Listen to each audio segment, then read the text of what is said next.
ಪುಣೆ ನಿಲ್ದಾಣದಲ್ಲಿ ಹಳಿ ತಪ್ಪಿದ ವಂದೇ ಭಾರತ್ ಎಕ್ಸ್‌ಪ್ರೆಸ್. ಡೈಮಂಡ್ ಕ್ರಾಸಿಂಗ್ನಲ್ಲಿ ಸಂಭವಿಸಿದ ತಾಂತ್ರಿಕ ಅನಾಹುತ.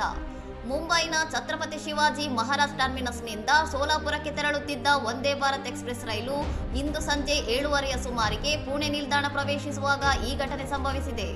ನಿಲ್ದಾಣದ ಡೈಮಂಡ್ ಕ್ರಾಸಿಂಗ್ ಬಳಿ ಚಲಿಸುತ್ತಿದ್ದಾಗ ರೈಲಿನ 4ನೇ ಬೋಗಿಯ ಒಂದು ಟ್ರಾಲಿ ಹಳಿ ತಪ್ಪಿದೆ ಎಂದು ಕೇಂದ್ರ ರೈಲ್ವೆ ಇಲಾಖೆ ಮಾಹಿತಿ ನೀಡಿದೆ.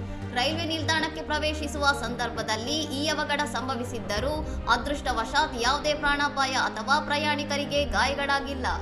ಹಳಿ ತಪ್ಪಿದ ವಿಷಯ ತಿಳಿಯುತ್ತಿದ್ದಂತೆಯೇ ರೈಲ್ವೆ ತಾಂತ್ರಿಕ ಸಿಬ್ಬಂದಿ ಸ್ಥಳಕ್ಕೆ ಧಾವಿಸಿದ್ದು ಬೋಗಿಯನ್ನು ಮರುಸ್ಥಾಪಿಸುವ ಕಾರ್ಯಾಚರಣೆ ನಡೆಸಿದ್ದಾರೆ. ಘಟನೆಯಿಂದಾಗಿ ಪುಣೆ ಮಾರ್ಗದಲ್ಲಿ ರೈಲು ಸಂಚಾರದಲ್ಲಿ ಸ್ವಲ್ಪ ವ್ಯತ್ಯಯ ಉಂಟಾಗಿದ್ದು ಸುರಕ್ಷತಾ ಲೋಪದ ಕುರಿತು ರೈಲ್ವೆ ಅಧಿಕಾರಿಗಳು ತನಿಖೆ ಕೈಗೊಂಡಿದ್ದಾರೆ. ಇನ್ನಷ್ಟು ಸುದ್ದಿಗಳಿಗಾಗಿ ನೋಡ್ತಾ ಇರಿ ಸೌರಂ ಟಿವಿ.